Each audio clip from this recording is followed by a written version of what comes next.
Hi everyone. I hope you had a nice holiday this weekend. We certainly did here, and yes, I let the weekend go by. Usually you're hearing from me on Sunday, and yeah, I let it go by. So today's Tuesday, and yes, back in the saddle. I was thinking of two things for today's post, and one, I thought you might like to hear a tune. I was revisiting it actually today. Um, yeah, it makes all kinds of sense to hold on to anything that you do because you can find little bits and scraps of things that you've written down, and then you can revisit them when you have a bit of time. So back in August, I had found a scrap of paper that had a first part of a reel and no second part. Slightly, yeah, not quite to the end of the tune and of a first part. And so I looked at that and thought it would be nice to revisit it and see what I came up with, what seems to me to be like years later. So I'm going to play a first part twice, second part twice, and play the whole tune one more time around, just for you to yeah, it was a nice experience of taking this tune and going for it and see where does it go after all these years. So here we go. And it's a reel.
I should say that I did share that tune with Shannon and Matt Heaton some little time ago, and Matt put on some chords for that tune. I should find that. I may find that. If I find that, I will send it to you all.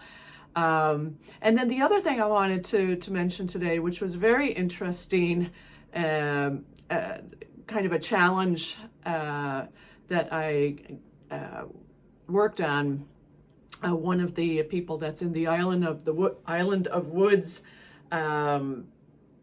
tier here on Patreon was talking about chords and wondering about the possibility of creating a tune with the chord structure in place and then creating the tune on top of it. I think I had mentioned that I tried doing this once at a workshop with John Doyle, and to disastrous results, really. I played a tune for him that he would not know, and just to show the people at the workshop how, maybe not how quickly he could get it, but just to say he can get it and he can work on it, and this is how we do things. And then he followed that by saying, well, I'm going to give you a chord, 8 bars, and you go ahead and create a tune on top of that. That was not easy.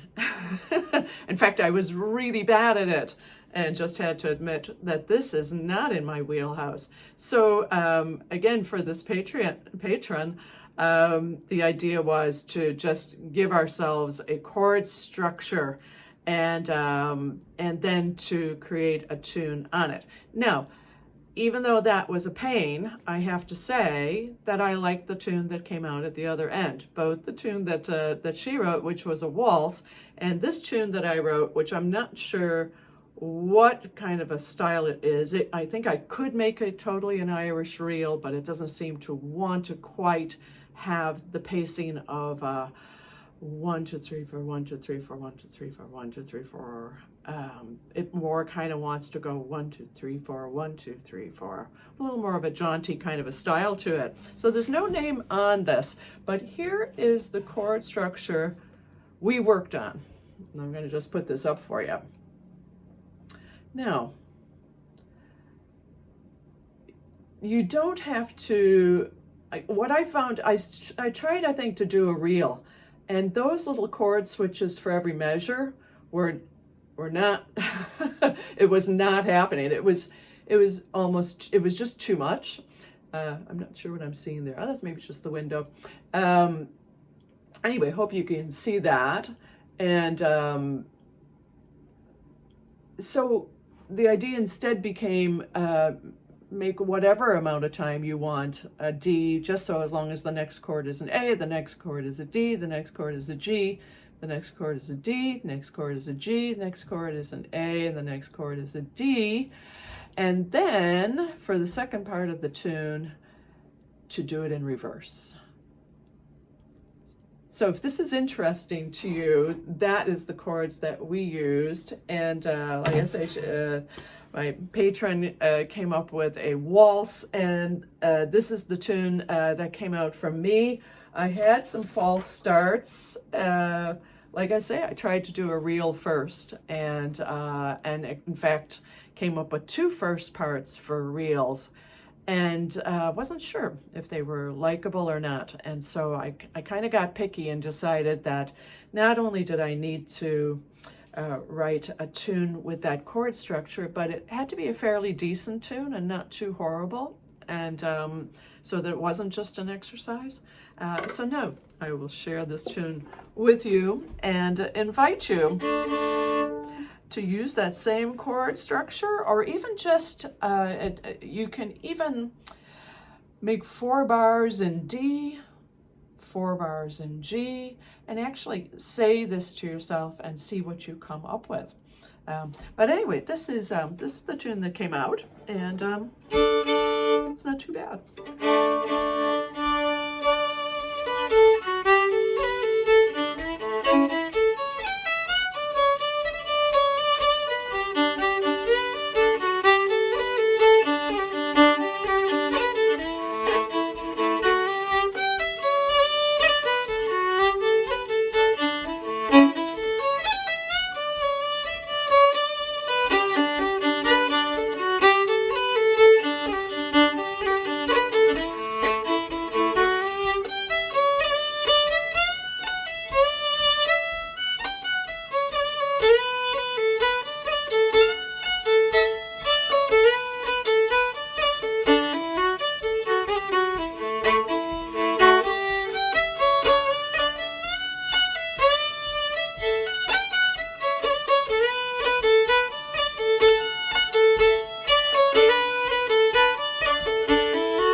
feel free to give a try to that tune. Feel free to skip it all together and just go to making one of your own.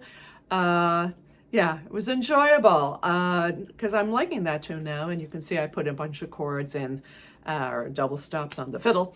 The second time through, you'll notice that there's a little bit of play at the end there. Instead of going right into a D chord, I hung on to the A for half of that measure.